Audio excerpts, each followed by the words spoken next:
Nursing ജോലി ചെയ്യുന്നവരോടൊക്കെ ചോദിച്ചു കഴിഞ്ഞാൽ അവരുടെയൊക്കെ ഏറ്റവും വലിയ ആഗ്രഹം എന്ന് പറയുന്നത് കേരളത്തിന് പുറത്തൊരു വിദേശ രാജ്യത്തേക്ക് പോവുക, അവിടെ നഴ്സിംഗ് ജോലി ചെയ്ത് സെറ്റിൽ ആവുക എന്നുള്ളതാണ്.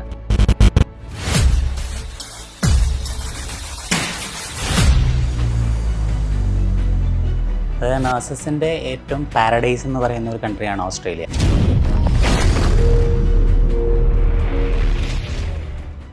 ഒരു ആവറേജ് ഇയർലി കിട്ടുന്ന എമൗണ്ട് എത്രയായിരിക്കും? ഇന്ത്യൻ റുപ്പീസിൽ പറയുകയാണെങ്കിൽ ഒരു 50 lakhs ഒക്കെ അവർക്ക് ആനുവൽ പാക്കേജ് കിട്ടുന്ന ജോബാണ്. മിനിമം കിട്ടുന്ന ജോബാണ് അവിടെ RN എന്ന് പറയുന്നത്, രജിസ്റ്റേർഡ് നഴ്സ്. 3.5 ലക്ഷം നഴ്സസ് വർക്ക് ചെയ്യുന്ന ഓസ്ട്രേലിയയിൽ ഇനി വരുന്ന 4 വർഷത്തിൽ അവർ അഡീഷണൽ ഒരു 2 lakhs നഴ്സസിൻ്റെ റിക്വയർമെൻ്റ് ആണ് പ്രൊജക്റ്റ് ചെയ്യുന്നത്. ഇപ്പം നഴ്സിംഗ് പഠിക്കുന്ന ഒരു കുട്ടി അല്ലെങ്കിൽ നഴ്സിംഗ് ഇവിടെ കഴിഞ്ഞ ഒരാളെന്ന് പറയുമ്പോൾ അയാൾ ഒരു ഇംഗ്ലീഷിൽ ഭയങ്കര പ്രൊഫഷൻസി ഒന്നും ഉണ്ടാവണമെന്നില്ലല്ലോ. നമുക്ക് പൊതുവേ കേരളത്തിലുള്ള ആൾക്കാർക്കുള്ള ഇംഗ്ലീഷിനോടുള്ള പേടി അല്ലെങ്കിൽ ആ കോൺഫിഡൻസ് ലെവലിൻ്റെ ഒരു ഇത് വെച്ചിട്ടാണ് പലരും അങ്ങനെ വരുന്നത്. പക്ഷേ ഡെസ്മയിൽ വരുന്ന ധാരാളം നഴ്സസ് ഈസി ആയിട്ട് ഇംഗ്ലീഷിൻ്റെ ഇത് പാസ്സാവാറുണ്ട്. ഒരു +2 കഴിഞ്ഞിട്ട് ഇവിടുന്ന് നേരിട്ട് അവിടെ പോയി പഠിക്കുന്നതാണോ നല്ലത്, അതോ നമ്മൾ ഇവിടെ പഠിച്ച് ഇവിടുന്ന് എക്സ്പീരിയൻസോട് കൂടി ഓസ്ട്രേലിയയിലേക്ക് പോകുന്നതാണോ നല്ലത്? ഇവിടെ ഡിഗ്രി, ഏത് ഡിഗ്രി ആണെങ്കിലും ആയിക്കോട്ടെ, അത് കഴിഞ്ഞിട്ടുള്ള സാലറി എന്ന് പറയുന്നത് വളരെ ലിമിറ്റഡ് ആണ്. അവിടെ ആവുമ്പോൾ ബെറ്റർ ലൈഫ്, സാലറി, പിന്നെ ഫുൾ നമുക്കിപ്പോൾ PR കിട്ടി സെറ്റിൽ ആവാൻ പറ്റുന്ന കൺട്രിയൊക്കെ നോക്കുമ്പോൾ നമ്മുടെ നാട്ടിനേലും കുറച്ചുകൂടെ ബെറ്റർ പുറത്ത് തന്നെയാണ്. നമ്മൾ UK കേസ് എടുക്കുകയാണെന്നുണ്ടെങ്കിൽ ഒരു നഴ്സ് പോയി കഴിഞ്ഞാൽ നഴ്സിൻ്റെ കൂടെ ഡിപ്പെൻഡൻ്റ് ആയി പോകുന്ന സ്പൗസ് മിക്കപ്പോഴും ചെയ്യുന്നത് കെയർ ഗീവർ വർക്ക് ആയിരിക്കാം. പക്ഷേ ഓസ്ട്രേലിയ അതുപോലെയല്ല. വേറെ ഏതെങ്കിലും റിലേറ്റഡ് പ്രൊഫഷൻ ആണെങ്കിൽ ആ പ്രൊഫഷണലിലെ ജോബ് ചെയ്യാനുള്ള ഓപ്പർച്യൂണിറ്റി ആക്ച്വലി ഓസ്ട്രേലിയ അവൈലബിൾ ആണ്. നിങ്ങൾ എന്തുകൊണ്ടാണ് യൂട്യൂബ് എന്ന് പറയുന്ന ഒരു മീഡിയം ചൂസ് ചെയ്യാൻ കാരണം? നഴ്സസിന് വേണ്ടിയിട്ടുള്ള ഒരു ഇൻഫോർമേറ്റീവ് ചാനല് നമ്മുടെ മലയാളത്തിൽ അധികം കണ്ടിട്ടില്ല. അങ്ങനെയാണ് ഡെസ്മ എന്നുള്ളൊരു, നമ്മൾ ആ പേര് റീനെയിം ചെയ്തിട്ട് ഡെസ്മ ഇന്റർനാഷണൽ എന്നാക്കി. ഇപ്പോൾ ഓൾമോസ്റ്റ് നഴ്സിംഗ് രജിസ്ട്രേഷൻ ചെയ്യുന്ന എല്ലാ ആളുകൾക്കും നമ്മളെ അറിയാം.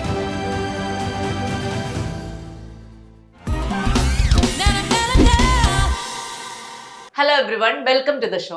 കേരളത്തിലെ നഴ്സിംഗ് പഠിക്കുന്ന വിദ്യാർത്ഥികളോട് അല്ലെങ്കിൽ നഴ്സിംഗ് ജോലി ചെയ്യുന്നവരോടൊക്കെ ചോദിച്ചു കഴിഞ്ഞാൽ അവരുടെയൊക്കെ ഏറ്റവും വലിയ ആഗ്രഹം എന്ന് പറയുന്നത് കേരളത്തിന് പുറത്തൊരു വിദേശ രാജ്യത്തേക്ക് പോവുക, അവിടെ നഴ്സിംഗ് ജോലി ചെയ്ത് സെറ്റിൽ ആവുക എന്നുള്ളതാണ്. അപ്പോൾ നഴ്സുമാർക്ക് പിന്നെയുള്ള ഒരു ആഗ്രഹം എന്ന് പറയുന്നത് ഏറ്റവും നന്നായി സാലറി കിട്ടുന്ന, ഏറ്റവും നല്ല രീതിയിലുള്ള ഹെൽത്ത് കെയർ സെക്ടർ ഉള്ള ഒരു രാജ്യത്തേക്ക് പോവുക എന്നുള്ളതാണ്. അങ്ങനെയുള്ള ഒരു കാലഘട്ടത്തിൽ നഴ്സുമാരുടെ നമ്പർ 1 ചോയ്സായി മാറുകയാണ് ഓസ്ട്രേലിയ. അപ്പോൾ ഓസ്ട്രേലിയയിലേക്ക് പോകാനായിട്ട് തയ്യാറെടുക്കുന്ന ഒരു നഴ്സാണോ നിങ്ങൾ? എങ്കിൽ നിങ്ങളെ സഹായിക്കുന്ന ഡെസ്മ ഇന്റർനാഷണൽ ഫൗണ്ടേഷന്റെ ഫൗണ്ടേഴ്സ് ആണ് നമ്മുടെ കൂടെ ഉള്ളത്, Devika and Shibin Raj. Welcome to the show. ഈ നഴ്സുമാർക്ക് എല്ലാവർക്കും നമ്മൾ ചോദിച്ചു കഴിഞ്ഞാൽ അറിയാം, പുറത്തേക്ക് പോവുക, സെറ്റിൽ ആവുക എന്നുള്ളതാണ്. അപ്പൊ നിങ്ങളെ സംബന്ധിച്ച് നിങ്ങളെ ഓസ്ട്രേലിയ എന്ന് പറയുന്ന രാജ്യമാണ് ഫോക്കസ് ചെയ്ത് വർക്ക് ചെയ്യുന്നത്. എന്തുകൊണ്ടായിരിക്കും ഓസ്ട്രേലിയ മാത്രമായിട്ട് ഫോക്കസ് ചെയ്യാനുള്ള ഒരു കാരണം? അതായത് നഴ്സസിൻ്റെ ഏറ്റവും പാരഡൈസ് എന്ന് പറയുന്ന ഒരു കൺട്രിയാണ് ഓസ്ട്രേലിയ. നമ്മളിപ്പോൾ നോക്കുകയാണെന്നുണ്ടെങ്കിൽ ചരിത്രത്തിൽ ഏറ്റവും കൂടുതൽ ഹെൽത്ത് റെവല്യൂഷൻ അല്ലെങ്കിൽ ഒരു ഹോസ്പിറ്റൽ കൺസ്ട്രക്ഷൻ നടന്നു വരുന്നത് ഇപ്പോൾ ഓസ്ട്രേലിയയിലാണ്. ഇപ്പോൾ ഗവൺമെൻറ്റിൻ്റെ പ്രൊജക്ട്സ് തന്നെ നോക്കുകയാണെങ്കിൽ ഈ ഒരു വർഷം 2025-26 അവിടുത്തെ ഫെഡറൽ ബജറ്റിൽ തന്നെ ഒരു $36 ബില്യൺ ഇൻവെസ്റ്റ്മെൻറ്റ് ഉണ്ട്. പിന്നെ ഒരു 54 ഹോസ്പിറ്റലിൻ്റെ കൺസ്ട്രക്ഷൻ ഓൾറെഡി നടന്നുകൊണ്ടിരിക്കുന്നുണ്ട്. ഒരു 2028 ആകുമ്പോഴത്തേക്കും അത് കമ്മീഷനിങ് ആവും. അപ്പോൾ ഇപ്പോൾ പ്രൊജക്റ്റ് ചെയ്യുന്നത് ആ റിപ്പോർട്ടിൽ, ഗവൺമെൻറ് റിപ്പോർട്ടിൽ നമ്മൾ വെബ്സൈറ്റിൽ റെഫർ ചെയ്ത് അറിയാം, 3.5 ലക്ഷം നഴ്സസ് വർക്ക് ചെയ്യുന്ന ഓസ്ട്രേലിയയിൽ ഇനി വരുന്ന 4 വർഷത്തിൽ അവർ അഡീഷണൽ ഒരു 2 lakhs നഴ്സസിൻ്റെ റിക്വയർമെൻ്റ് ആണ് പ്രൊജക്റ്റ് ചെയ്യുന്നത്. അതായത് ഏകദേശം 5.5 ലക്ഷത്തോളം നഴ്സസിൻ്റെ റിക്വയർമെൻറ്റ് വരും ടോട്ടൽ. അതിൽ അവിടെ ഡൊമസ്റ്റിക്കലി അവിടെ BSc നഴ്സിംഗ് പഠിച്ച് അല്ലെങ്കിൽ MSc നഴ്സിംഗ് പഠിച്ച് ജോബിലോട്ട് ഇറങ്ങുന്ന നഴ്സസ് ഒരു 50,000 അല്ലെങ്കിൽ 75,000 ആവറേജാണ് കാൽക്കുലേറ്റ് ചെയ്യുന്നത്. ബാക്കി വരുന്ന ഒരു 1.5 ലക്ഷം നഴ്സസിൻ്റെ വേക്കൻസീസ് ഫില്ല് ചെയ്യണമെങ്കിൽ അത് ഇൻ്റർനാഷണലി റിക്രൂട്ട് ചെയ്യണം. അതായത് ഇന്ത്യ പോലെയുള്ള കൺട്രീസിൽ നിന്ന് നഴ്സസ് പോയാൽ മാത്രമേ അവിടുത്തെ റിക്വയർമെൻറ്റ് മീറ്റ് ചെയ്യുള്ളൂ. സോ അതുകൊണ്ട് ഏറ്റവും ബെസ്റ്റ് ആയിട്ടുള്ള കൺട്രി ഓസ്ട്രേലിയ ആണ് ഇപ്പോഴത്തെ നമ്മുടെ ഒരു മാർക്കറ്റ് സിറ്റുവേഷൻ എടുത്ത് നോക്കിയാൽ. മനസ്സിലായി. ഇപ്പൊ ദേവി നഴ്സുമാരോടൊക്കെ സംസാരിക്കുന്നതുകൊണ്ട് ഇവർ കടന്നു പോകുന്ന പ്രശ്നങ്ങൾ, ഇവർ അനുഭവിക്കുന്ന എല്ലാ കാര്യങ്ങളെക്കുറിച്ചും ഭയങ്കരമായിട്ട് പേഴ്സണലി അറിയാവുന്ന ഒരാളായിരിക്കുമല്ലോ. അപ്പൊ ഇവിടുത്തെ കേരളത്തിലെ നഴ്സുമാർ പറയുന്ന ഏറ്റവും വലിയൊരു പ്രശ്നം എന്തായിട്ടാണ് ദേവിക്ക് തോന്നിയിട്ടുള്ളത്? നമ്മുടെ നാട്ടിൽ വർക്ക് ചെയ്യുന്ന നഴ്സസ് കൂടുതലും ബുദ്ധിമുട്ട് അനുഭവിക്കുന്നത് അവരുടെ ഒരു വർക്ക് ഡ്യൂറേഷൻ്റെ കാര്യങ്ങളിൽ, പിന്നെ ഫാമിലി ആയിട്ടുള്ള ടൈം സ്പെൻഡ് ചെയ്യാൻ പറ്റാറില്ല. നമുക്ക് കൂടുതലും കാൻഡിഡേറ്റ്സ് വരുന്നത് ഗൾഫ് കൺട്രീസിൽ നിന്നും നാട്ടിൽ നിന്നുമാണ്. അപ്പം ഓസ്ട്രേലിയ എന്ന് പറയുന്ന ഒരു കൺട്രി ചൂസ് ചെയ്യുമ്പോൾ വിത്ത് ഫാമിലി മൈഗ്രേറ്റ് ചെയ്യാനായിട്ട് പറ്റുമല്ലോ. അപ്പൊ അതുകൊണ്ടാണ് എല്ലാവരും ആ ഒരു കൺട്രി ഫൈനലൈസ് ചെയ്യുന്നത്. ആണ് അല്ലെ? അതെ. ചേട്ടാ, നമ്മള് ഒരുപാട് നഴ്സുമാരെ നിലവിൽ നിങ്ങൾ അങ്ങോട്ട് എത്തിച്ചിട്ടുണ്ടാവും. ഒരു നഴ്സിനെ അല്ലെങ്കിൽ ഓസ്ട്രേലിയ എന്ന് പറയുന്ന കൺട്രി ഭയങ്കര വെൽക്കമിംഗ് ആയിട്ടുള്ള ഒരു കൺട്രി അല്ല, വളരെ ബുദ്ധിമുട്ടാണ് അങ്ങോട്ട് എത്തിപ്പെടുക എന്ന് പറയുന്നത്. അപ്പൊ നിങ്ങൾ നേരിടുന്ന ഏറ്റവും വലിയ പ്രശ്നം എന്താണ്? അതായത് ഇപ്പോൾ ക്വാളിഫിക്കേഷൻ്റെ കാര്യം പറയുകയാണെങ്കിൽ ഓരോ നഴ്സിനും ഓരോ ക്വാളിഫിക്കേഷൻ ആയിരിക്കാം, എക്സ്പീരിയൻസ് ആയിരിക്കാം. അതിൽ GNM നഴ്സസ് ഉണ്ടാവും, BSc നഴ്സസ് ഉണ്ടാവും. പിന്നെ അവിടുത്തെ ഓസ്ട്രേലിയയുടെ റിക്വയർമെൻ്റ് ആയിട്ട് മാച്ച് ചെയ്യണമെന്നുണ്ടെങ്കിൽ അവർക്ക് ഒരുപാട് എക്സാംസ്, ഇപ്പോൾ OBA പാത്വേ എന്ന് പറയും. അപ്പോൾ അതിൽ അവർ പല എക്സാംസ് ക്ലിയർ ചെയ്യണം, NCLEX, OSCE, പിന്നെ ലാംഗ്വേജ് റിക്വയർമെൻറ്റ്. സോ ഇതൊക്കെ മീറ്റ് ചെയ്താൽ മാത്രമേ ഓസ്ട്രേലിയയിലോട്ട് എത്തിപ്പെടാനായിട്ട് പറ്റുള്ളൂ. അല്ലെങ്കിൽ നമ്മളവിടെ ഡയറക്റ്റ് ഒരു +2 കഴിഞ്ഞിട്ട് BSc നഴ്സിംഗ് പഠിക്കുക, അല്ലെങ്കിൽ BSc നഴ്സിംഗ് കഴിഞ്ഞിട്ട് MSc nursing leading to registration course പഠിക്കുക. അങ്ങനെയാണ് RN ആവാനായിട്ട് പറ്റുന്നത്. സോ ഈ ഒരു പ്രിപ്പറേഷൻ അല്ലെങ്കിൽ ഈ ഒരു എഫേർട്ട് ഇടാൻ പറ്റുന്ന ആൾക്കാർക്ക് മാത്രമേ ഓസ്ട്രേലിയയിലോട്ട് എത്തിപ്പെടാനായിട്ട് പറ്റുള്ളൂ. കാരണം ഈസി ആയിട്ട് ഓസ്ട്രേലിയയിലോട്ടുള്ള മൈഗ്രേഷൻ നമുക്ക് പോസിബിൾ അല്ല. ലൈക്ക് നമ്മൾ GCC കൺട്രീസിലോട്ട് മൈഗ്രേറ്റ് ചെയ്യുന്ന പോലെയോ അല്ലെങ്കിൽ ഈവൻ UK മൈഗ്രേറ്റ് ചെയ്യുന്ന പോലെ നമുക്ക് ഓസ്ട്രേലിയയിലോട്ട് മൈഗ്രേറ്റ് ചെയ്യാൻ പറ്റില്ല. കാരണം ഓസ്ട്രേലിയയുടെ സിസ്റ്റം അല്ലെങ്കിൽ റെഗുലേഷൻസ് കുറച്ച് സ്ട്രിക്റ്റ് ആണ്. സോ പ്രോപ്പറായിട്ടുള്ള പ്ലാനിങ്ങും പ്രിപ്പറേഷനും ഉണ്ടെങ്കിൽ മാത്രമേ ഒരു നഴ്സിന് അവരുടെ ക്വാളിഫിക്കേഷനും എക്സ്പീരിയൻസും വെച്ചിട്ട് കറക്റ്റ് പാത്ത് വേയിലൂടെ അവിടെ എത്തിച്ചേരാനായിട്ട് പറ്റുള്ളൂ. സോ അതിനുള്ളൊരു ഗൈഡൻസ് ആണ് നമ്മൾ 1-to-1 ആയിട്ട്, അതായത് കേസ് ടു കേസിൽ ഓരോ കാൻഡിഡേറ്റിൻ്റെ പ്രൊഫൈൽ അസസ് ചെയ്തിട്ട് നമ്മൾ ഗൈഡൻസ് കൊടുക്കുന്നത്. ഇപ്പം ഞാനിവിടെ BSc നഴ്സിംഗ് കഴിഞ്ഞ നേഴ്സാണ് അല്ലെങ്കിൽ സ്റ്റുഡൻ്റ് ആണ്. അങ്ങനെ എനിക്ക് ഓസ്ട്രേലിയയിലേക്ക് പോകുന്നതാണോ, അതോ അല്ല ഇവിടെ ഞാൻ നഴ്സിംഗ് കുറച്ച് വർഷം ജോലി ചെയ്തതിന് ശേഷം ഓസ്ട്രേലിയയിലേക്ക് പോകുന്നതാണോ? ഏതായിരിക്കും ഏറ്റവും എളുപ്പം?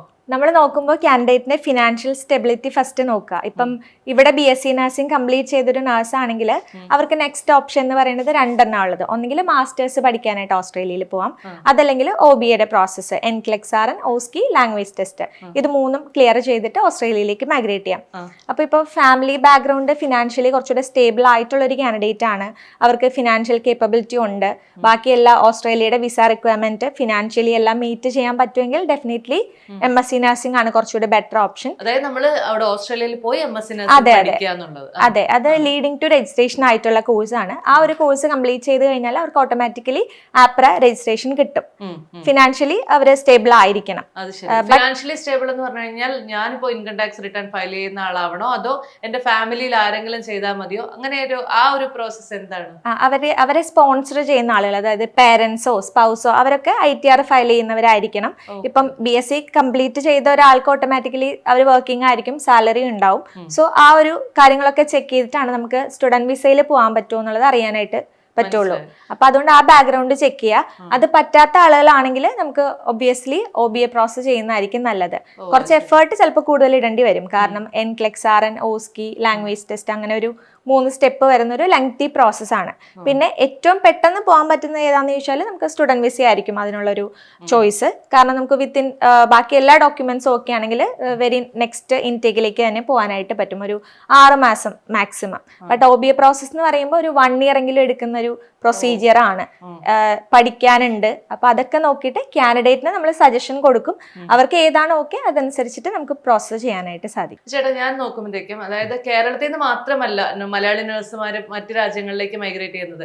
ഇപ്പൊ കാനഡയിലുള്ള മലയാളി നഴ്സിന് ഓസ്ട്രേലിയയിലേക്ക് പോകണം, അല്ലെങ്കിൽ UK മലയാളി നഴ്സിന് ഓസ്ട്രേലിയയിലേക്ക് പോകണം, UAE നിന്നുള്ളവർ പോകണം. എന്തുകൊണ്ടായിരിക്കും എല്ലാവരും ഓസ്ട്രേലിയ എന്ന് പറയുന്ന രാജ്യം തിരഞ്ഞെടുക്കുന്നത്? സാലറി ഫാക്ടർ ഒരു ഇമ്പോർട്ടൻറ്റ് ഫാക്ടർ തന്നെയാണ് അവിടെ സാലറി എന്നുള്ളത്. പക്ഷെ അതിനേക്കാൾ ഉപരി ഓസ്ട്രേലിയയുടെ ജോഗ്രഫി നോക്കുകയാണെന്നുണ്ടെങ്കിൽ കൂടുതലും കേരളത്തോട് മാച്ചിങ് ആയിട്ടുള്ള ഒരു കാലാവസ്ഥയാണ്. മെയിൻലി ക്യൂൻസ്ലാൻഡ് പോലുള്ള സ്ഥലങ്ങളൊക്കെ ആണെങ്കിൽ ക്ലൈമറ്റ് ആണെന്നുണ്ടെങ്കിലും ബാക്കി കാര്യങ്ങളാണെങ്കിലും, അതായത് നമ്മുടെ ഒരു പ്രോപ്പർ കേരള നാട്ടുമ്പുറം എങ്ങനെയാണോ അങ്ങനെ തന്നെയാണ് അവിടുത്തെ ജോഗ്രഫി. സോ അത് കൊണ്ട് ആൾക്കാർ അങ്ങനെ ഒരു സെലക്ഷൻ നടത്താറുണ്ട്. പിന്നെ ഇതുപോലെ തന്നെ ഫാമിലി ആയിട്ട് മൈഗ്രേറ്റ് ചെയ്യുമ്പോൾ അവർക്ക് കിട്ടുന്ന PR ബെനിഫിറ്റ്സും കാര്യങ്ങളും ഒക്കെ ഒരു വലിയ ഫാക്ടറാണ് അങ്ങോട്ട് മൈഗ്രേറ്റ് ചെയ്യുന്നത്. സാലറി എന്ന് പറയുമ്പോഴത്തേക്കും ഒരു ഓസ്ട്രേലിയൻ നഴ്സിന് അല്ലെങ്കിൽ കേരളത്തിൽ നിന്ന് പോകുന്ന ഒരാൾക്ക് ഒരു ആവറേജ് ഇയർലി കിട്ടുന്ന എമൗണ്ട് എത്രയായിരിക്കും? ഇന്ത്യൻ റുപ്പീസിൽ പറയുകയാണെങ്കിൽ ഒരു 50 lakhs ഒക്കെ അവർക്ക് ആനുവൽ പാക്കേജ് കിട്ടുന്ന ജോബാണ്, മിനിമം കിട്ടുന്ന ജോബാണ് അവിടെ RN എന്ന് പറയുന്നത്, രജിസ്റ്റേർഡ് നഴ്സ്. ഇപ്പം വേജസ് കൊണ്ടും അവർ വളരെ കംഫർട്ടബിൾ ആണ്, നമ്മുടെ ഫാമിലിയെ കൊണ്ടുപോകാം എന്നുള്ളൊരു ബെനിഫിറ്റും ഉണ്ടല്ലേ. അതെ. ഫാമിലിയിൽ ഇപ്പൊ ഞാൻ നേഴ്സാണ്, എന്റെ ഹസ്ബൻഡ് പക്ഷെ നഴ്സിംഗ് അല്ല പഠിച്ചിട്ടുള്ളത് എന്നുണ്ടെങ്കിലും അവിടെ വന്നു കഴിഞ്ഞാൽ എനിക്ക് ബാക്കി എന്തെങ്കിലും എന്ത് ജോലി ചെയ്യാനുള്ള ഒരു അധികാരം ഉണ്ടോ? അതെ അതെ, അതായത് ഇപ്പോൾ ഫോർ എക്സാമ്പിൾ നമ്മൾ യു കെയുടെ കേസ് എടുക്കുകയാണെന്നുണ്ടെങ്കിൽ ഒരു നേഴ്സ് പോയി കഴിഞ്ഞാൽ നേഴ്സിൻ്റെ കൂടെ ഡിപ്പെൻഡൻ്റ് ആയി പോകുന്ന സ്പൗസ് മിക്കപ്പോഴും ചെയ്യുന്നത് കെയർ ഗീവർ വർക്ക് ആയിരിക്കാം. പക്ഷെ ഓസ്ട്രേലിയ അതുപോലെയല്ല. ഇപ്പോൾ ഫോർ എക്സാമ്പിൾ അവിടെ ഒരു നേഴ്സ് മൈഗ്രേറ്റ് ചെയ്ത് നോക്കുക, സ്പൗസിന് വേറെ അക്കൗണ്ടൻറ്റ് ആണ് പ്രൊഫൈൽ, അല്ലെങ്കിൽ വേറെ ഏതെങ്കിലും റിലേറ്റഡ് പ്രൊഫഷൻ ആണെങ്കിൽ ആ പ്രൊഫഷനിലെ ജോബ് ചെയ്യാനുള്ള ഓപ്പർച്യൂണിറ്റി ആക്ച്വലി ഓസ്ട്രേലിയ അവൈലബിൾ ആണ്. സോ സ്പൗസസിൻ്റെ കരിയർ നോക്കുകയാണെന്നുണ്ടെങ്കിലും അവർക്ക് നല്ല ഓപ്പർച്യൂണിറ്റീസ് ആണ് ഓസ്ട്രേലിയ എന്ന് പറഞ്ഞ കൺട്രി കൊടുക്കുന്നത്. ഞാൻ ഡെസ്മേലിലേക്ക് എത്തിക്കഴിഞ്ഞാൽ എന്തൊക്കെ കാര്യങ്ങളിലാണ് ഡെസ്മേലിനെ അസിസ്റ്റ് ചെയ്യുന്നത്? നമ്മൾ ഇപ്പൊ ഒരു BSc നേഴ്സാണ് നമ്മുടെ അടുത്ത് വരുന്നെങ്കിൽ പറഞ്ഞ പോലെ OBA പ്രോസസ്സ് ചെയ്യണം. അപ്പൊ ഈ OBA എന്ന് പറയുമ്പോൾ ഫസ്റ്റ് സ്റ്റെപ്പ് NCLEX-R-നാണ്. എക്സാംസ് വരുന്നത് 3ആയിട്ടാണ് കാറ്റഗറൈസ് ചെയ്യുന്നത്. ആദ്യം ഒരു തിയറി ബേസ്ഡ് എക്സാം, രണ്ടാമത്തേത് ഒരു പ്രാക്ടിക്കൽ എക്സാം, മൂന്നാമത്തേത് ലാംഗ്വേജ് റിക്വയർമെന്റ്. അപ്പോൾ ഓസ്ട്രേലിയയുടെ കാര്യത്തിൽ എല്ലാവരും എൻക്വയറി ചെയ്യുമ്പോൾ ആദ്യം തന്നെ അവരുടെ മൈൻഡിൽ വരുന്നത് ലാംഗ്വേജ് ക്ലിയർ ചെയ്യണം എന്നാണ്. ബട്ട് ലാംഗ്വേജ് ഏറ്റവും ലാസ്റ്റ് സ്റ്റേജിൽ മാത്രമാണ് ആവശ്യമായിട്ട് വരുന്നുള്ളൂ. ആദ്യം NCLEX-R-നാണ് ചെയ്യേണ്ടത്. ഇതൊരു തിയറി ബേസ്ഡ് എക്സാം ആണ്. നമ്മൾ ഒരു കാൻഡിഡേറ്റ് ഓസ്ട്രേലിയയിൽ എത്തുന്നത് വരെയുള്ള ഫുൾ അസിസ്റ്റൻസ് പ്രൊവൈഡ് ചെയ്യുന്ന ഒരു കൺസൾട്ടൻസിയാണ്. അതായത് അവർക്ക് വേറൊരു കാര്യങ്ങൾക്കും പുറത്ത് പോണ്ടി വരില്ല. എല്ലാം നമ്മുടെ ഒരു ടീം തന്നെ, എൻ്റെ പ്രോസസ്സ് നമ്മുടെ ടീം തന്നെ ചെയ്ത് കൊടുക്കുന്നത്. സ്റ്റെപ്പ് എന്ന് പറയുന്നത് ആ കുട്ടിയെ കൊണ്ട് NCLEX-R പാസ്സാക്കുക എന്നുള്ളതാണ്, ക്ലിയർ ചെയ്യിക്കുക എന്നുള്ളതാണ്. അതെ. അതിനുശേഷം എന്തായിരിക്കും വരിക? സെക്കൻഡ് സ്റ്റെപ്പ് ആയിട്ട് എന്തായിരിക്കും വരിക? ഈ NCLEX-R ക്ലിയർ ചെയ്യാന്ന് പറയുമ്പോൾ അതിന്റെ ഒരു പേപ്പർ വർക്ക് വരുന്നുണ്ട്. സോ ഫസ്റ്റ് നമ്മൾ സ്റ്റാർട്ട് ചെയ്യുന്നത് അതിന്റെ ഒരു പേപ്പർ വർക്ക് ആണ്.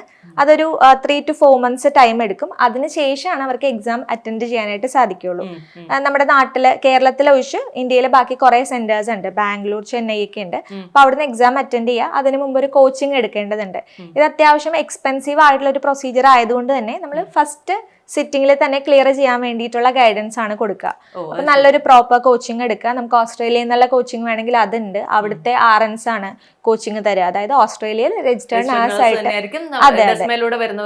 അതെ കോച്ചിങ് കൊടുക്കുക. ആ ഒരു പോസിബിലിറ്റി ഉണ്ട്. അതല്ലാതെ ആ ഒരു എമൗണ്ട് അഫോർഡ് ചെയ്യാൻ പറ്റാത്തവരാണെങ്കിൽ നാട്ടിലെ RNs ഉണ്ട്, അവര് കോച്ചിങ് കൊടുക്കുന്നുണ്ട്. അപ്പൊ മലയാളത്തിലും കോച്ചിങ് നടക്കുന്നുണ്ട് കേരളത്തിൽ നിന്നുള്ളത്. ഓസ്ട്രേലിയ എന്നുള്ളതാണെങ്കിൽ അവിടുത്തെ RNs ആണ് പ്രൊവൈഡ് ചെയ്യുന്നത്. അപ്പൊ ഞാനൊരു സംശയിക്കട്ടെ, അപ്പൊ നമ്മുടെ നഴ്സുമാർക്കൊക്കെ ആദ്യത്തെ ഒരു കോച്ചിങ് തന്നെ പരീക്ഷ പാസ്സാവാൻ സാധിക്കാറുണ്ടോ? 90% കാൻഡിഡേറ്റ്സും ഫസ്റ്റ് സിറ്റിംഗിൽ തന്നെ ക്ലിയർ ചെയ്യാറുണ്ട്. കാരണം നമ്മൾ എപ്പോഴും നോക്കുന്നത് ക്വാളിറ്റി ഓഫ് സർവീസ് ആണ്. അപ്പൊ ഇപ്പൊ കാൻഡിഡേറ്റിന്റെ ടൈം പോകുന്നുണ്ട്, എഫേർട്ട് പോകുന്നുണ്ട്, മണി പോകുന്നുണ്ട്. അപ്പൊ ഫസ്റ്റ് സിറ്റിംഗിൽ തന്നെ അവരെ കൊണ്ട് ക്ലിയർ ചെയ്യിപ്പിക്കുക എന്നുള്ളത് നമ്മുടെയും കൂടി റെസ്പോൺസിബിലിറ്റി ആയതുകൊണ്ട് നമ്മൾ അത്രയും പ്രോപ്പർ ആയിട്ടുള്ള ഒരു കോച്ചിങ് ആണ് കാൻഡിഡേറ്റിന് കൊടുക്കുന്നത്. NCLEX-R കഴിഞ്ഞു കഴിഞ്ഞാൽ അത് ക്ലിയർ ആയാൽ സെക്കൻഡ് സ്റ്റെപ്പ് OSCE വരുന്നത്. ഇതൊരു ക്ലിനിക്കൽ ബേസ്ഡ് എക്സാം ആണ്. ഓസ്ട്രേലിയയിൽ പോയിട്ടാണ് അത് അറ്റൻഡ് ചെയ്യേണ്ടത്. ഓസ്ട്രേലിയയിൽ ആകെ 2 സെന്റർ ആണുള്ളത്, ഒന്ന് മെൽബണും പിന്നെ അഡലൈഡും. അപ്പൊ അതിന് നമുക്ക് കോച്ചിങ് ഉണ്ട്. സാധാരണ നഴ്സ് നമ്മളോട് ചോദിക്കാറുണ്ട്, നാട്ടിൽ നിന്നുള്ളൊരു ലോക്കൽ കോച്ചിങ് എടുത്ത് OSCE എഴുതാനായിട്ട് ഓസ്ട്രേലിയയിൽ പോട്ടെ എന്ന്. അത് നമ്മൾ ഒരു രീതിയിലും അത് അക്സെപ്റ്റ് ചെയ്യാറില്ല, സമ്മതിക്കാറും ഇല്ല. കാരണം നാട്ടില് പല പല ചെറിയ ചെറിയ ഏജൻസീസ് ഉണ്ട് ഇതുപോലെ കോച്ചിങ് കൊടുക്കുന്നത്. പക്ഷെ അവിടുത്തെ RNs അല്ലെങ്കിൽ കോച്ചിങ് കൊടുക്കുന്ന എഡ്യൂക്കേറ്റർ എന്ന് പറയുന്നത് നമ്മുടെ ഇവിടെ സാധാരണ വർക്ക് ചെയ്യുന്നവരായിരിക്കും. അതെ അതെ, നേഴ്സ് ആയിരിക്കും. അപ്പം ബട്ട് ഓസ്ട്രേലിയയിൽ നിന്ന് കോച്ചിങ് എടുക്കുമ്പോൾ നമുക്ക് അവിടുത്തെ RNs ആണ്, അവർ ഈ ഒരു സിസ്റ്റത്തിലൂടെ കടന്നു പോയതാണ്. ഓസ്ട്രേലിയയിൽ 10 സ്റ്റേഷൻ വെച്ചിട്ടാണ് നമുക്ക് ഈ ഒരു എക്സാം വരിക. 10 സെനാരിയോസ് ഉണ്ടാവും. സോ കോച്ചിങ് സെന്റർ എന്ന് പറയുമ്പോൾ ഇതുപോലെ അത് റിക്രിയേറ്റ് ചെയ്തിട്ടാണ് അവർക്ക് കോച്ചിങ് കൊടുക്കുക. സോ നമ്മൾ അത് മാത്രമേ എടുക്കാനേ പറയാറുള്ളൂ. നമ്മുടെ കാൻഡിഡേറ്റ്സ് നമ്മൾ സജസ്റ്റ് ചെയ്യുന്ന അനുസരിച്ചിട്ടാണ് അവരത് ഫോളോ ചെയ്യുന്നത്. അപ്പൊ അങ്ങനെ ഓസ്ട്രേലിയയിൽ നിന്ന് കോച്ചിങ് ഉണ്ട്. അപ്പൊ ഈ എക്സാം അറ്റൻഡ് ചെയ്യാൻ പോകുമ്പോൾ നമുക്കൊരു വിസ വേണം. ആ വിസയുടെ പ്രൊസീജിയർ ഡെസ്മ ചെയ്യുന്നുണ്ട്. അതിന് നമുക്ക് ഹൈ സക്സസ് റേറ്റ് ആണ്. നമ്മുടെ ഡോക്യുമെന്റേഷൻ ടീം ഉണ്ട് ഫുൾ സപ്പോർട്ട് ചെയ്യാൻ വേണ്ടിയിട്ട്. അങ്ങനെ വിസ കിട്ടിയതിന് ശേഷം അവർ OSCE ഓസ്ട്രേലിയയിൽ പോയിട്ട് അറ്റൻഡ് ചെയ്യുന്നു. ദെൻ അവിടെയുള്ള അക്കോമഡേഷന്റെ കാര്യങ്ങളും എല്ലാം നമ്മൾ തന്നെയാണ് അസിസ്റ്റൻസ് പ്രൊവൈഡ് ചെയ്യുന്നത്. ചുരുക്കം പറഞ്ഞാൽ നമ്മൾ ഇവിടെ നിന്ന് ഒരു കുട്ടീനെ പാസ്സാക്കി അങ്ങ് വിടുന്നു മാത്രമല്ല, അവിടെ ചെന്ന് അവിടെ സെറ്റിൽ ആകാനുള്ള ഒരു ഹെൽപ്പ് വരെ അതെ അതെ എല്ലാം നമ്മൾ ഹെൽപ്പ് ചെയ്യുന്നുണ്ട്. സെക്കൻഡ് എക്സാം ആയ OSCE ക്ലിയർ ചെയ്ത് കഴിഞ്ഞിട്ടാണ് അവർ ലാംഗ്വേജ് ടെസ്റ്റ് സബ്മിറ്റ് ചെയ്യേണ്ടത്. ചില ആളുകൾ നേരത്തെ എഴുതി വെക്കുന്നവരുണ്ടാവും, ആദ്യം തന്നെ ചിലപ്പോൾ എഴുതി വെക്കുന്നവരുണ്ട്. അതെ അതെ ഉണ്ടാവും. അങ്ങനെയുള്ളവരാണെങ്കിൽ അധികം വെയിറ്റ് ചെയ്യാതെ തന്നെ പ്രോസസ്സ് കംപ്ലീറ്റ് ചെയ്യുക, NCLEX OSCE കംപ്ലീറ്റ് ചെയ്യുക. കാരണം ഇതിന്റെ ഒരു വാലിഡിറ്റി ഉണ്ട്, ലാംഗ്വേജ് ടെസ്റ്റിന്റെ വാലിഡിറ്റി 2 വർഷം. അപ്പൊ അതുകൊണ്ടാണ് നമ്മൾ ലാസ്റ്റ് സ്റ്റേജിൽ എടുത്താൽ മതി എന്ന് പറയുന്നത്. അങ്ങനെ ഈ 3 സ്റ്റെപ്പ് കംപ്ലീറ്റ് ചെയ്ത് കഴിഞ്ഞാൽ അവർക്ക് അവിടുത്തെ ലൈസൻസ് കിട്ടും. പിന്നെ നമുക്ക് ഇന്റർവ്യൂവിന്റെ അസിസ്റ്റൻസോ അല്ലെങ്കിൽ PR-ന്റെ അസിസ്റ്റൻസോ കൊടുക്കാനായിട്ട് സാധിക്കും. മനസ്സിലായി. പിന്നെ ഈ OSCEയുടെ കോച്ചിങ് അസിസ്റ്റൻസ് എന്ന് പറയുന്നത് ഭയങ്കര ഇമ്പോർട്ടൻറ്റ് ഫാക്ടറാണ്. കാരണം ഈ പ്രോസസ്സിൽ ഒരു മേജർ കോസ്റ്റ് വരുന്നത് OSCE എക്സാം എഴുതുമ്പോൾ അതിൻ്റെ കോസ്റ്റാണ്. OSCE എക്സാമിൻ്റെ ഫീസ് തന്നെ $4000 ഓസ്ട്രേലിയൻ ആണ്. അതായത് ഇന്ത്യൻ മണി പറയുമ്പോൾ ഇപ്പോൾ 60 രൂപ ഏകദേശം കൺവേർഷൻ റേറ്റ് ഉണ്ട്. അപ്പോൾ ഒരു 2.5 ലക്ഷം 2.4 lakhs അടുത്ത് വരും എക്സാം എഴുതാം. പിന്നെ up and down flight ticket, അപ്പൊ അതൊക്കെ കൂടി നോക്കുമ്പോൾ ഏകദേശം 3.5 ലക്ഷം രൂപ കൂടുതൽ കോസ്റ്റ് വരും. അപ്പൊ അത്രയും കോസ്റ്റ് വരുന്ന ഒരു എക്സാം അറ്റൻഡ് ചെയ്യുമ്പോൾ അതിന്റെ സീരിയസ്നെസ്സോട് കൂടിയിട്ട് കറക്റ്റ് കോച്ചിങ് എടുത്തിട്ട് അപ്പിയർ ചെയ്യുക എന്നുള്ളത് ഭയങ്കര ഇമ്പോർട്ടൻ്റ് ആണ്. സോ അതുകൊണ്ടാണ് നമ്മൾ ലോക്കൽ കോച്ചിങ് ഒന്നും സജസ്റ്റ് ചെയ്യാതെ പ്രോപ്പറായിട്ടുള്ള അവിടെ നിന്നുള്ള RNs തന്നെ കൊടുക്കുന്ന കോച്ചിങ്. അല്ലെ, ഈ ഇപ്പൊ നഴ്സിംഗ് പഠിക്കുന്ന ഒരു കുട്ടി അല്ലെങ്കിൽ നഴ്സിംഗ് ഇവിടെ കഴിഞ്ഞ ഒരാളെന്ന് പറയുമ്പോൾ അയാൾ ഒരു ഇംഗ്ലീഷിൽ ഭയങ്കര പ്രൊഫഷൻസി ഒന്നും ഉണ്ടാവണമെന്നില്ലല്ലോ. അവരൊരു വളരെ ആവറേജോ ഒരുപക്ഷെ ബിലോ ആവറേജോ ആയിരിക്കില്ലേ. അപ്പൊ ഇങ്ങനെ വരുന്ന നഴ്സുമാർക്ക് ഭയങ്കര ടെൻഷൻ പറയാറുണ്ടോ? അയ്യോ ഇംഗ്ലീഷ് എത്രയ്ക്ക് ഗംഭീരമാകുമോ അങ്ങനെ, അല്ലെങ്കിൽ അല്ലല്ലോ എന്നുള്ളൊരു ടെൻഷൻ? പൊതുവേ നമുക്ക് കേരളത്തിൽ നിന്ന് വരുന്ന നഴ്സസിന്റെ ഏറ്റവും വലിയ കൺസേൺ ലാംഗ്വേജ് ടെസ്റ്റ് വേണോ എന്നുള്ളതാണ്. അവർ ആദ്യമേ ചോദിക്കുന്നതാ. പക്ഷേ ഓസ്ട്രേലിയയുടെ ഈ ഒരു പ്രോസസ്സ് ഉണ്ടല്ലോ, OBE പ്രോസസ്സ് സംബന്ധിച്ചിടത്തോളം NCLEX OSCE ഒക്കെ പാസ്സാവുന്ന എഫേർട്ടിന്റെ ഒരു വളരെ ചെറിയ ശതമാനം പോലും വേണ്ട നമുക്ക് ഇംഗ്ലീഷിന്റെ സ്കോർ എടുക്കാനായിട്ട്. കാരണം NCLEX OSCE എന്നൊക്കെ പറഞ്ഞ എക്സാം പാസ്സായി കഴിഞ്ഞാൽ വെൽ എഫിഷ്യൻ്റ് ആയിട്ടുള്ള നഴ്സസ് ആണ്. അപ്പോൾ പലരും അവരുടെ നമുക്ക് പൊതുവേ കേരളത്തിലുള്ള ആൾക്കാർക്കുള്ള ഇംഗ്ലീഷിനോടുള്ള പേടി അല്ലെങ്കിൽ ആ ഒരു കോൺഫിഡൻസ് ലെവലിൻ്റെ ഒരു ഇത് വെച്ചിട്ടാണ് പലരും അങ്ങനെ വരുന്നത്. പക്ഷേ ഡെസ്മയിൽ വരുന്ന ധാരാളം നഴ്സസ് ഈസി ആയിട്ട് ഇംഗ്ലീഷിൻ്റെ ഇത് പാസ്സാവാറുണ്ട്. അപ്പോൾ ഈ NCLEXന്റെ എക്സാം പാസ്സായി ഉടനെ അവർ കോച്ചിങ് സ്റ്റാർട്ട് ചെയ്യും. അപ്പോൾ അത് അവർക്ക് OSCEയുടെ എക്സാമും കൂടി അറ്റൻഡ് ചെയ്യാനായിട്ട് ഹെൽപ്ഫുൾ ആണ്. കാരണം അവർ പ്രാക്ടിക്കലി ചെയ്യുമ്പോൾ ആ ലാംഗ്വേജ് സ്കില്ലൊക്കെ അവരെ ഹെൽപ്പ് ചെയ്യും. ആ OSCEയുടെ അതും കൂടിയിട്ട് സ്റ്റേജസ് ക്ലിയർ ചെയ്യാൻ വേണ്ടിയിട്ട്. മോട്ടിവേഷനും കൂടെ ഡെസ്മ കൊടുക്കുന്നുണ്ടോ? അതെ, നമ്മൾ ഫുള്ള് കാര്യങ്ങൾ കാൻഡിഡേറ്റ് ആയിട്ട് കമ്മ്യൂണിക്കേറ്റ് ചെയ്യാറുണ്ട്. ഇപ്പൊ അവർക്കൊരു പേടി ഉണ്ടാവുമല്ലോ, ഇതെങ്ങനെയാണ് ഇത്രയും പൈസ മുടക്കുന്നു എന്ന് പറയുമ്പോഴത്തേക്ക് സ്വാഭാവികമായിട്ട് നമ്മുടെ മനസ്സിൽ ഭയങ്കര ടെൻഷൻ ആയിരിക്കില്ലേ? അതെ, കാൻഡിഡേറ്റ്സ് ഡയറക്റ്റ് ഇപ്പൊ കോൺടാക്ട് ചെയ്യുകയാണെന്നുണ്ടെങ്കിൽ നമ്മൾ പറയാറുണ്ട്, മാക്സിമം സപ്പോർട്ട് കൊടുക്കാറുണ്ട്. നമ്മുടെ എൻ്റയർ ടീമും അതുപോലെ തന്നെയാണ്. നമ്മൾ അവരെ ആ ഒരു രീതിയിലാണ് ട്രെയിൻ ചെയ്തിരിക്കുന്നത്. നമ്മുടെ സ്റ്റാഫ് ആണെങ്കിലും ഭയങ്കര സപ്പോർട്ടീവ് ആണ്, ഫ്രണ്ട്ലി ആണ്. അപ്പൊ തന്നെ ഇവരുടെ പകുതി ടെൻഷൻ മാറിയിട്ടുണ്ടാവും. അവർ തന്നെ നമ്മളോട് പറയാറുണ്ട്, വേറെ പല സ്ഥലത്തും എൻക്വയറി ചെയ്തിരുന്നു, ബട്ട് ഒരു ഫുൾ ഇൻഫർമേഷൻ അല്ലെങ്കിൽ ഞങ്ങൾക്ക് കുറച്ചുകൂടി ഫ്രണ്ട്ലി ആയിട്ട് തോന്നിയതും കുറച്ചുകൂടി കംഫർട്ടബിളും നിങ്ങളാന്നുള്ള രീതിയിൽ പറയാറുണ്ട്. സോ അതൊക്കെ കേൾക്കുമ്പോൾ നമുക്കും ഭയങ്കര സന്തോഷം.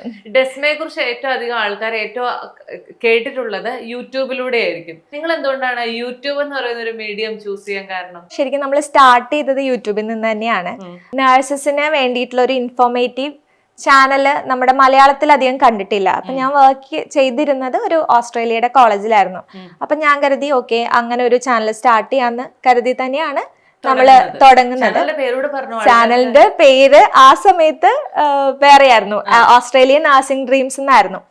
കുറെ ചാനൽസ് ഉണ്ടെങ്കിലും ഓസ്ട്രേലിയ സ്പെസിഫിക് ആയിട്ട് പറയുന്നത് ഉണ്ടായിരുന്നില്ല. നമ്മൾ സ്റ്റാർട്ട് ചെയ്യുന്ന സമയത്ത് ഒന്നും തന്നെ ഉണ്ടായിരുന്നില്ല. അങ്ങനെ പിന്നെ നമ്മൾ ചാനൽ സ്റ്റാർട്ട് ചെയ്തു. പിന്നെ നമുക്ക് ഡയറക്റ്റ് എൻക്വയറീസ് വരാൻ തുടങ്ങി. അങ്ങനെയാണ് ഡെസ്മ എന്നുള്ളൊരു, നമ്മൾ ആ പേര് റീനെയിം ചെയ്തിട്ട് ഡെസ്മ ഇന്റർനാഷണൽ എന്നാക്കി.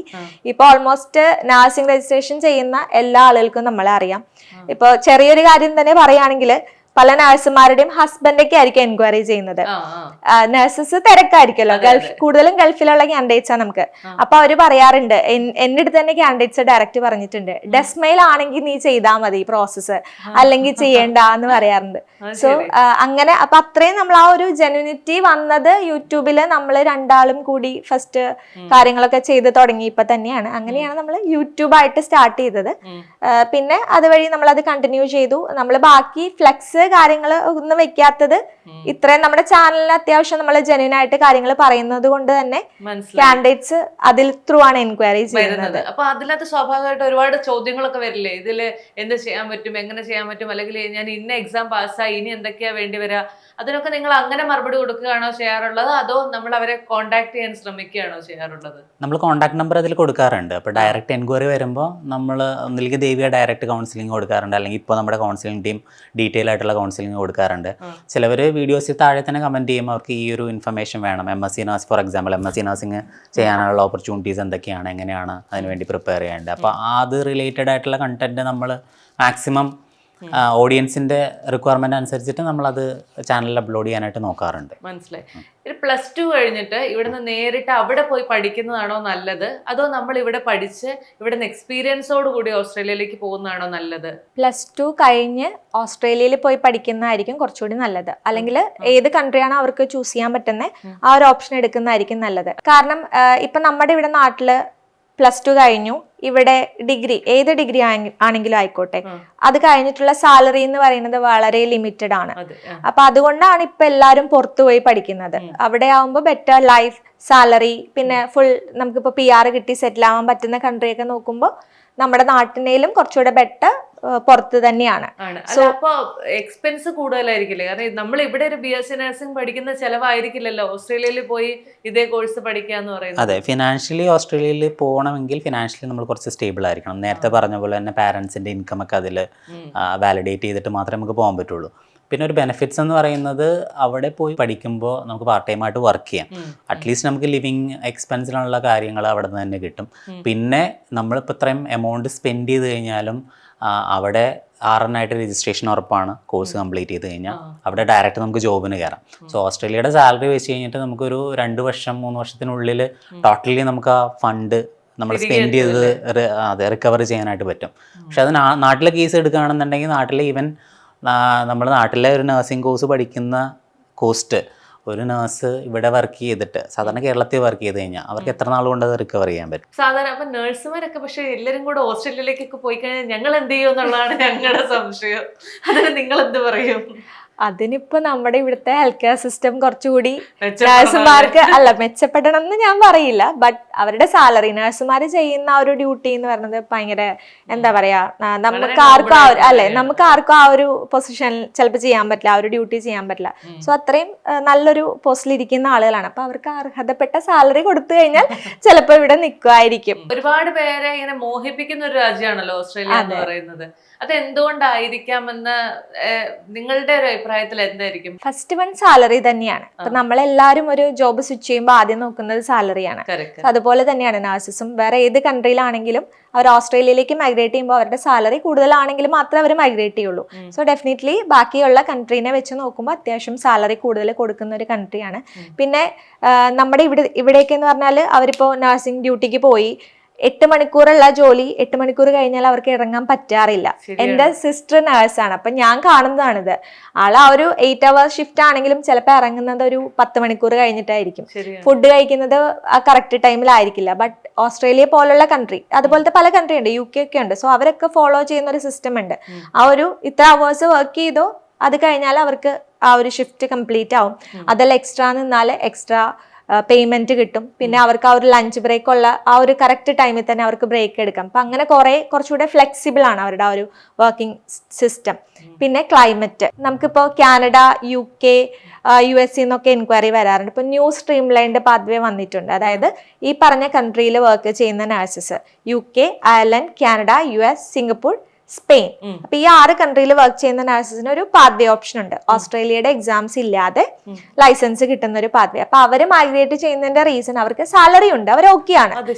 പക്ഷെ ക്ലൈമറ്റ് കാരണം ഭയങ്കര തണുപ്പായിരിക്കും. അപ്പൊ അങ്ങനെയുള്ളവർക്ക് കുറച്ചുകൂടി പ്രായമാകുമ്പോഴാണ് ഈ ഇതിന്റെയൊക്കെ ഒരു ബുദ്ധിമുട്ടുകൾ വരുന്നത്. അപ്പൊ അങ്ങനെയുള്ളവര് പിന്നെ ഓസ്ട്രേലിയയിലേക്ക് സെറ്റിൽ ആവാൻ നോക്കും. അവർക്ക് പാത്വേ ഓപ്ഷൻ ഉണ്ട്. അതിന് കുറച്ച് ക്രൈറ്റീരിയാസ് ഉണ്ട്. 2017 ശേഷം BSc കംപ്ലീറ്റഡ് ആയിരിക്കണം. 2017 ശേഷം 1800 hours എക്സ്പീരിയൻസ് ഈ പറഞ്ഞ കൺട്രിയിൽ നിന്ന് ഉണ്ടായിരിക്കണം. അങ്ങനെ കുറച്ച് കാര്യങ്ങളൊക്കെ ഉണ്ട്. അപ്പൊ അങ്ങനെയുള്ളവർക്ക് മൈഗ്രേറ്റ് ചെയ്യാം. സോ സാലറി ഒരു ഫാക്ടറാണ്. പിന്നെ ക്ലൈമറ്റ്, ഇത് രണ്ടും കൊണ്ടാണ് ഓസ്ട്രേലിയയിലേക്ക് മെയിൻ ആയിട്ട് മൈഗ്രേറ്റ് ചെയ്യുന്നത്. ഇപ്പൊ നമ്മുടെ ഡെസ്മയിലേക്ക് വരുന്ന ഒരു വ്യക്തിനെ നമ്മൾ ഏതൊക്കെ കാര്യങ്ങൾ നോക്കിയിട്ടാണ് ഇയാൾ പോകാൻ എലിജിബിൾ ആണോ അല്ലയോ എന്ന് നമ്മൾ തീരുമാനിക്കുന്നത്? നമുക്ക് ഫസ്റ്റ് ഒരു എൻക്വയറി വരികയാണെങ്കിൽ അവരുടെ എലിജിബിലിറ്റി നമ്മൾ ചെക്ക് ചെയ്യും. ഓസ്ട്രേലിയയിലേക്ക് പോകാനാണെങ്കിൽ ബാച്ചിലേഴ്സ് മിനിമം ക്വാളിഫിക്കേഷൻ വേണം. BSc അല്ലെങ്കിൽ പോസ്റ്റ് BSc, MSc അവരൊക്കെ എലിജിബിൾ ആണ്. പിന്നെ നമ്മൾ ഈ പ്രൊസീജിയർ ഫുൾ അവരുടെ അടുത്ത് എക്സ്പ്ലെയിൻ ചെയ്യുമല്ലോ. അപ്പം NCLEX, OSCE, ലാംഗ്വേജ് ടെസ്റ്റ് അത് കേട്ട് ചെയ്യേണ്ട ഒരാളാണെങ്കിൽ അവർക്ക് ഓൾറെഡി മൈൻഡിൽ ഉണ്ടാവും, ഓക്കെ ഓസ്ട്രേലിയയിൽ പോകണം, എക്സാംസ് അറ്റൻഡ് ചെയ്യാനായിട്ട് അവർ റെഡിയാണ്, അത്രയും സ്പെൻഡ് ചെയ്യാൻ അവർ റെഡിയാണ്, എഫേർട്ട് ഇടാൻ അവർ റെഡിയാണ്. അപ്പൊ അത് നമ്മൾ കാര്യങ്ങൾ പറയുമ്പോൾ അവർക്ക് തന്നെ ഓൾറെഡി മനസ്സിലാവും. വേണ്ടാത്ത ആളുകളാണെങ്കിൽ അല്ലെങ്കിൽ എഫേർട്ട് ഇടാൻ താല്പര്യം ഇല്ലാത്തവരാണെങ്കിൽ ആ സ്റ്റേജിൽ തന്നെ അവർ പറയും ഞങ്ങൾക്ക് വേണ്ട, ഞങ്ങൾ കുറച്ചുകൂടി സിമ്പിൾ ആയിട്ടുള്ള കൺട്രിയാണ് നോക്കുന്നത്, പേയ്മെന്റ് കുറവ് അല്ലെങ്കിൽ ലാംഗ്വേജ് ടെസ്റ്റ് ഇല്ലാത്ത കൺട്രിയാണ് നോക്കുന്നത് എന്നൊക്കെ പറഞ്ഞത് അവരപ്പം തന്നെ അവർ പറയും. സോ നമ്മൾ കൗൺസിൽ ചെയ്യുന്ന സമയത്ത് നമുക്ക് ഒരു കാൻഡിഡേറ്റിന്റെ മൈൻഡ് ഏകദേശം അറിയാൻ പറ്റും. സോ ചിലർക്കൊരു പേടി ഉണ്ടാവും, എക്സാം ക്ലിയർ ചെയ്യാൻ പറ്റുമോ, ബട്ട് ഞാൻ എഫേർട്ട് ഇടാൻ റെഡിയാണ്, എക്സാം ക്ലിയർ ചെയ്യാൻ പറ്റുമോ, ഫണ്ടും ഓക്കെ ആയിരിക്കും. അപ്പൊ അങ്ങനെയുള്ളവരെ നമ്മൾ മെന്റലി അവരെ സപ്പോർട്ട് ചെയ്യുക, അവരെ സപ്പോർട്ട് ചെയ്ത് അവർക്ക് വേണ്ടിയിട്ടുള്ള കോച്ചിങ്ങിന്റെ കാര്യങ്ങളാണെങ്കിലും ബാക്കിയെല്ലാം നമ്മൾ പറഞ്ഞു കൊടുക്കും. പിന്നെ നമുക്ക് കൂടുതലും ചിലപ്പോൾ കാൻഡിഡേറ്റ്സ് പറയാറുണ്ട്, വേറെ സ്ഥലത്തൊക്കെ ചോദിക്കുമ്പോൾ ഒരു 4 lakhs ഓസ്ട്രേലിയ കംപ്ലീറ്റ് ചെയ്യാൻ പറ്റും. അപ്പൊ ഡെസ്മയുടെ അടുത്ത് ചോദിക്കുമ്പോൾ ഡെസ്മ എന്താണ് ഒരു 8.5 ലക്ഷം പറയണേന്നൊക്കെ ചിലപ്പോൾ ചോദിക്കാറുണ്ട്. ശരിക്കും പറഞ്ഞാൽ എക്സാമിന് ഇത്രേ ആവുള്ളൂ. NCLEX-R ഒരു നോക്കുകയാണെങ്കിൽ ഒരു 34,000 രൂപ, ഓസ്കിക്ക് ഒരു 2-2.5 ലക്ഷം രൂപ അത്രേ വരുള്ളൂ. പക്ഷേ ഇതിന്റെ ഇടയ്ക്ക് നമ്മൾ അവിടെ പോകണം, വിസ എടുക്കണം, അതെ വിസയുണ്ട്, കോച്ചിങ് ഉണ്ട്, ഇതൊന്നും ആരും പറയുന്നില്ല. ബട്ട് നമ്മള് ജെനുവിൻലി എന്താണോ നടക്കുന്നത് അത് നമ്മൾ ക്ലിയർ ആയിട്ട് പറയും. അങ്ങനെയാണ് നമ്മൾ ചെയ്യുക. സോ അങ്ങനെ നോക്കുമ്പോൾ മൊത്തം ഒരു 8.5 ലക്ഷം രൂപ ആപ്ര രജിസ്ട്രേഷന് തന്നെ വരുന്നുണ്ട്. അത് അഫോർഡ് ചെയ്യാൻ പറ്റുന്നവർക്ക് ഒരു ഘട്ടത്തിലേക്ക് ഇതിലേക്ക് വരാൻ കോസ്റ്റ് ഇൻഫർമേഷൻ നമ്മൾ ആദ്യമേ കൊടുത്തില്ലെങ്കിൽ, കാരണം ഈ ഫണ്ട് റെഡിയാക്കുക എന്ന് പറയുന്നത് നഴ്സസിനെ സംബന്ധിച്ചോളം കുറച്ച് ടഫ് ആയിട്ടുള്ള, അതെ അതെ, പലരും ചിലവര് ഗോൾഡ് ലോൺ വരെ വെച്ചിട്ട് പ്രോസസ്സ് ചെയ്യുന്ന ആൾക്കാരുണ്ട് നമ്മുടെ കൂടെ. അപ്പം അങ്ങനെയൊക്കെ വെച്ച് നോക്കുമ്പോൾ നമ്മൾ ജെന്യുവനായിട്ട് ഇൻഫർമേഷൻ പാസ് ചെയ്യുക എന്നുള്ളത് ഇമ്പോർട്ടൻ്റാണ്. കാരണം പകുതി സ്റ്റേജ് എത്തുമ്പോൾ ഇത് 4 ലക്ഷം അല്ല, ഇനി അഡീഷണൽ ഒരു 4 lakhs കൂടി വേണം എന്നൊക്കെ പറയുമ്പോൾ അവർ പെട്ടെന്ന് സ്റ്റക്കാവും. സോ ട്രാൻസ്പെറൻസി എന്നുള്ളത് ഭയങ്കര ഇമ്പോർട്ടൻ്റ് ആണ്. പിന്നെ ഇതിൽ ഇൻക്ലൂഡ് ഇപ്പം നമ്മൾ പറയാത്തൊരു കാര്യം, ഏജ് ഒരു ഫാക്ടറാണ്. ലൈക്ക് 45 ആണ് ഓസ്ട്രേലിയയുടെ PR കിട്ടുന്ന ഏജ് ലിമിറ്റ്. സോ നമ്മൾ പ്രോസസ്സ് കംപ്ലീറ്റ് ചെയ്ത് PR-ൻ്റെ ആപ്ലിക്കേഷൻ കൊടുക്കുന്ന ടൈമിൽ നമുക്ക് ബിലോ 45 ആയിരിക്കണം ഏജ്. സോ പല നഴ്സസും, അതായത് ചിലപ്പോൾ 44 ഉള്ള ആൾക്കാരായിരിക്കും വരുന്നത്. അപ്പോൾ അവർ വരുമ്പോൾ നമ്മൾ ക്ലിയർ ആയിട്ട് പറയും, ഇപ്പോൾ പ്രോസസ്സ് സ്റ്റാർട്ട് ചെയ്ത് കഴിഞ്ഞാൽ നമ്മൾ PR-ന് ആപ്ലിക്കേഷൻ കൊടുക്കുന്ന സമയത്ത് നിങ്ങൾ എബോവ് 45 ആയിരിക്കും, അപ്പോൾ എലിജിബിൾ അല്ല. അപ്പോൾ ആ ഒരു ഫാക്ടേഴ്സ് നമ്മളിതിൽ അവരുടെ കൗൺസിലിംഗിൽ കൺസിഡർ ചെയ്യും, ഇൻഫർമേഷൻ അവർക്ക് കൊടുക്കും. മനസ്സിലായി. ഏകദേശം എത്ര വർഷം എടുക്കും നമ്മൾ മുഴുവൻ പ്രോസസ്സും തീർത്ത് നമ്മളൊന്ന് ഓസ്ട്രേലിയയിലേക്ക് എത്തിപ്പെടാനായിട്ട്? ഓസ്ട്രേലിയയുടെ OBA പാത്വേ, അതായത് OBA NCLEX ഓസ്കി ചെയ്യുന്നതാണെന്നുണ്ടെങ്കിൽ കറക്റ്റ് ശരിക്കും പറഞ്ഞാൽ 11 മാസം അല്ലെങ്കിൽ 12 മാസം മതി. പക്ഷേ ഈ 12 മാസത്തിനുള്ളിൽ വളരെ ടൈറ്റ് ഷെഡ്യൂൾ ആണെങ്കിൽ മാത്രമേ ഒരു കാൻഡിഡേറ്റിന് അത് കംപ്ലീറ്റ് ചെയ്യാൻ പറ്റുള്ളൂ. നമ്മൾ പ്രാക്ടിക്കലി നോക്കുകയാണെങ്കിൽ ഏകദേശം 1 വർഷം തൊട്ട് 1.5 വർഷം വരെ സമയമെടുക്കും ഇത് കംപ്ലീറ്റ് ചെയ്യാനായിട്ട്. അതേസമയം ന്യൂ സ്ട്രീം ലൈൻ പാത്വേ, അതായത് ഇംഗ്ലീഷ് സ്പീക്കിംഗ് കൺട്രീസിൻ്റെ കേസ് പറഞ്ഞല്ലോ, അതാണെങ്കിൽ നമുക്കൊരു 4 തൊട്ട് 6 മാസത്തിനുള്ളിൽ രജിസ്ട്രേഷൻ കിട്ടും. അതിൽ എക്സാംസ് ഒന്നുമില്ല, പേപ്പർ വർക്ക്സ് മാത്രമേ ഉള്ളൂ. പക്ഷേ OBA എന്ന് പറയുമ്പോൾ എത്രയാണോ 1-1.5 വർഷം നമുക്ക് രജിസ്ട്രേഷൻ കിട്ടാൻ വേണ്ടിയിട്ട് എടുക്കും. അത് കഴിഞ്ഞിട്ട് ഇവിടെ നിന്ന് എംപ്ലോയറെ നോക്കി സ്പോൺസർഷിപ്പ് നോക്കുന്ന ആൾക്കാരാണെങ്കിൽ മിനിമം 6 മാസം തൊട്ട് 1 വർഷം വരെ എടുക്കാം. അവർ ഇൻ്റർവ്യൂ ക്ലിയർ ചെയ്യണം, അതൊരു കടമ്പയൊക്കെ കിടക്കണം. ഇനി അതല്ല PR ആണെന്നുണ്ടെങ്കിൽ PR-ൻ്റെ ഇത് അഗെയിൻ 6 months to 1.5 year അത് കിട്ടുന്നതുണ്ട്. നമുക്ക് ഉറപ്പില്ല, 6 മാസം കൊണ്ട് കിട്ടുന്ന കേസസ് ഉണ്ട്, ചിലത് 1.5 വർഷം വരെ നീളാം. സോ ഓൺ ആൻ ആവറേജ് ഒരു 2 to 3 years ടൈം എടുക്കും ഓസ്ട്രേലിയ എന്ന് പറഞ്ഞ കൺട്രിയിലോട്ട് നഴ്സിന് എത്തിപ്പെടണമെങ്കിൽ. ബട്ട് ഇതൊരു ലൈഫ് ടൈം സെറ്റിൽമെൻ്റ് ആണ്, കാരണം ഏറ്റവും ബെസ്റ്റ് കൺട്രിയാണ് നഴ്സസിന് സെറ്റിൽ ചെയ്യാൻ വേണ്ടിയിട്ട്. ഇപ്പോൾ അത് ഹൈ ടൈമാണ്. അതായത് ഞാൻ നേരത്തെ പറഞ്ഞ പോലെ 2028 വരുന്ന ഹോസ്പിറ്റൽ കൺസ്ട്രക്ഷൻ്റെ കംപ്ലീഷനോട് കൂടിയിട്ട് വരുന്ന ഓപ്പണിങ്സിലോട്ട് ഇപ്പോൾ പ്രോസസ്സ് സ്റ്റാർട്ട് ചെയ്താൽ മാത്രമേ നഴ്സസിന് അങ്ങോട്ട് എത്തിച്ചേരാൻ പറ്റൂ. അപ്പോൾ ആ ഒരു റിസ്ക് അല്ലെങ്കിൽ ആ ഒരു ഓപ്പർച്യൂണിറ്റി ഗ്രാബ് ചെയ്യാൻ പറ്റുന്ന ഒരുപാട് നഴ്സസ് ഇപ്പോൾ ഡെസ്മയുടെ കൂടെ വർക്ക് ചെയ്യുന്നുണ്ട്. സോ അവർക്കൊക്കെ ബെറ്റർ ഓപ്പർച്യൂണിറ്റീസ് ആയിരിക്കും ആ എഫേർട്ട് ഇടുന്നവർക്ക്. അപ്പോൾ ഇപ്പോൾ എനിക്ക് ഓസ്ട്രേലിയയിൽ പോയി നഴ്സിംഗ് പഠിക്കണം എന്നുണ്ടെങ്കിൽ ഡെസ്മ എന്നെ സഹായിക്കും? തീർച്ചയായും നമ്മൾ പണ്ട് തൊട്ടേ ചെയ്തു വരുന്ന കാര്യമാണ്. ഓസ്ട്രേലിയൻ OBA പാത്വേ അല്ലാതെ തന്നെ നമുക്ക് ക്വാളിഫിക്കേഷൻ എലിജിബിലിറ്റി മീറ്റ് ചെയ്യാത്ത നഴ്സിംഗ് കാൻഡിഡേറ്റ്സിന് നമ്മൾ പല കോഴ്സസും റെക്കമെൻഡ് ചെയ്തിട്ട് അവരുടെ ക്വാളിഫിക്കേഷൻ അപ്ഗ്രേഡ് ചെയ്തിട്ട് നമ്മൾ ചെയ്യാറുണ്ട്. ഇൻ്റർനാഷണൽ കോഴ്സസ് ആണ്. അതുപോലെ തന്നെ നമ്മൾ BSc നഴ്സിംഗ് ഓസ്ട്രേലിയ ചെയ്യുന്നുണ്ട്. MSc നഴ്സിംഗ് കോഴ്സസ് കിട്ടാൻ വേണ്ടിയിട്ട് ഓസ്ട്രേലിയയിൽ കാൻഡിഡേറ്റ്സിന് ഹെൽപ്പ് ചെയ്യുന്നുണ്ട്. അതുപോലെ തന്നെ ഇപ്പോൾ ഓസ്ട്രേലിയ മാത്രമല്ല UK, കാനഡ ഒക്കെ നമ്മൾ ചെയ്യുന്നുണ്ട്. വേറൊരു ഇമ്പോർട്ടൻറ്റ് ഫാക്ടർ എന്ന് പറയുമ്പോൾ ഓസ്ട്രേലിയയിൽ ഫിനാൻസ് ഭയങ്കര ഇമ്പോർട്ടൻ്റ് ആണ്. നേരത്തെ പറഞ്ഞ പോലെ തന്നെ നമ്മൾ സ്പോൺസർ ചെയ്യുന്ന നമ്മുടെ പാരൻസ് അല്ലെങ്കിൽ സ്പൗസ് അല്ലെങ്കിൽ സിബ്ലിങ്സ്, അവർക്കൊക്കെ ഓരോ പെർസെൻറ്റേജ് വെച്ചിട്ടേ ഇത് ചെയ്യാൻ പറ്റുള്ളൂ, കോൺട്രിബ്യൂട്ട് ചെയ്യാൻ പറ്റുള്ളൂ. അപ്പോൾ സിബ്ലിങ്സ് ആണെങ്കിൽ ഒരു maximum 30% of the total sponsorship value ആണ് അവർക്ക് ചെയ്യാൻ പറ്റുന്നത്. അപ്പോൾ അങ്ങനെയുള്ള കേസസിലൊക്കെ അത് മീറ്റ് ചെയ്യാത്ത കാൻഡിഡേറ്റ്സ് ഉണ്ടാവാം.